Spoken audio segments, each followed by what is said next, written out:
Today, magsiset up po tayo ng magsiset up po tayo ng magiging higaan ng pasyente or the bed procedure. Okay?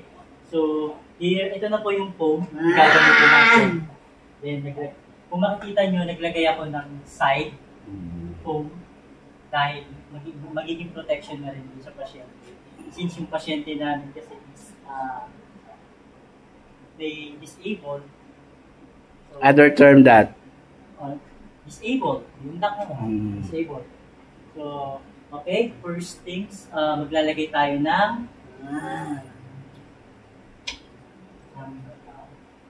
throw pillow hotdog dito sa pinakang head dress niya. At bakit tayo naglalagay nito?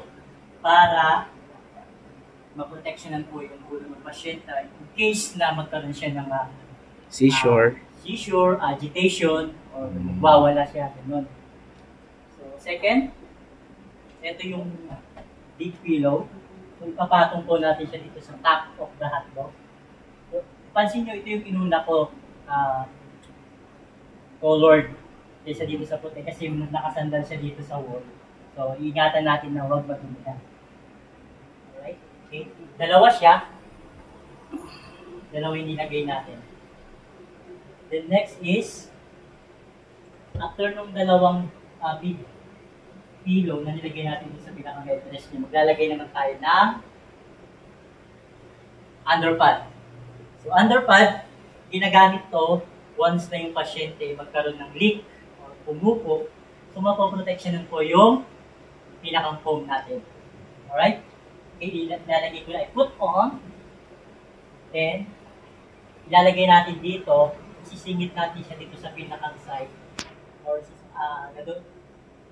iitin natin. Para hindi matanggal. Sa madaling salita, para hindi siya matanggal. Sige. Okay? So dahil dinalawa ko na siya, para in case na umusog siya o gumalaw, walang magiging problema. Hindi matutumihan yung pinakang ilalim or under ng foam. So, okay, here comes. Tapos na po natin, nakapaglagay na tayo ng underpad. Then, maglalagay tayo ng another protection ng pasyente sa paa. Since, kung papapansin nyo yung wall, meron siyang mga kanto. Ito yung dapat natin iwasan sa pasyente. Na lalo na pasyente natin nagwawala o malikot. So, naglagay tayo ngayon ng dalawa. Mickey Mouse. Wala ba kayo napapansin sa mga cover ng panagamit niya, mga pambata? Kasi yung pasyente natin ngayon ay bata-bata pa rin. So next is maglalagay tayo ng ito yung bottom sheet o yung tinatawag na lifting. Ang pasyente na gumagamit ng lifting, yung pasyente na unable to up high or unable to move. So, ginagamit ito para itaas siya. Okay, ilalagay na natin. Sisingit pa rin natin yan. Ano ba yung sinabi ko kanina? Kailangan isingit para hindi siya magalaw o hindi mag-move. Okay, since nakapaglagay na tayo nito, next natin gagawin, lalagay tayo ng another pillow. Pero at the same, this time, pillow na ilalagay natin ay ito yung medyo manipis at saka malambot lang. Hindi katulad ng sa nauna, mas makapal kasi nasa likod niya yung pader. Kaya maglalagay na tayo nito. Dalawa din yung ilalagay natin. Ayan. So, ganun natin pinoprotektahan at pinapahalagaan yung pasyente para sa kaligtasan niya. Next is, lagay na tayo ng dalawang unan ulit. 2 pillows. Yan yung magsisilbing higaan niya. Guys, may zipper siya, mapapansin nyo, di ba? Huwag natin hayaan na mauunanan niya o magagagaran niya kasi pwedeng mag-cause of accident to, magkaroon siya ng bawa, magkaroon siya ng bone, ganun, sugat. O kailangan itatago mo siya. Or pwede nakaganito.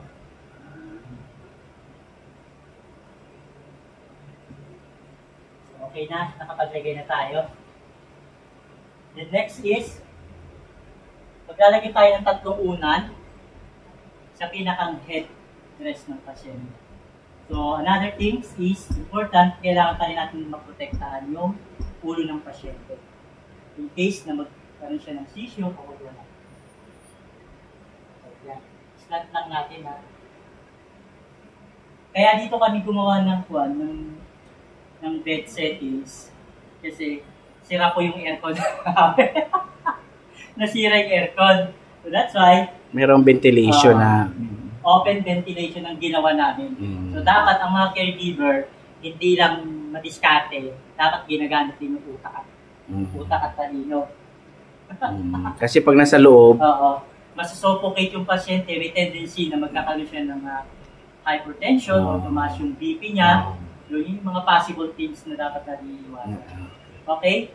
So, nakapaglagay na tayo ng 3 unang sa pinakang head. Then, yung hotdog na lang, kaya so nakapunta yung Meron pasyente. daw, yung hotdog. Pero manguha ko ng hotdog, papakita ko sa inyo. Ayan. Ito natin ilalagay sa side. Okay.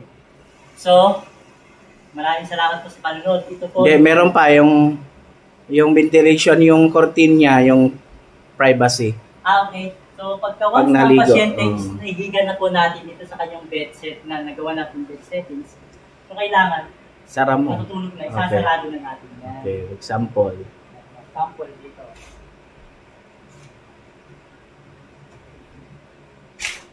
Okay. So, sa pamamagitan nito, makakatulog yung pasyente, makakatulog yung dim light nung environment niya dito. So, ganun lang po siya. Ganun lang siya kadali gawin. So, yun lang. Kailangan mo lang talaga siyang malaman, matutunan, at yung pagsasaayos kung ano yung tamang paraan ng pag-aayos ng bed ng pasyente. And hope, guys, na naging masaya kayo sa panunood and sa mga caregivers out there at sa buong Pilipinas, even sa abroad. Pwede nyo pong matutunan itong ganito. Pwede nyo gayahin, pwede kayong mag-ask sa amin. Okay? Din lamang at maraming salamat. Guys, bye! God Thank bless you. Thank you, boss.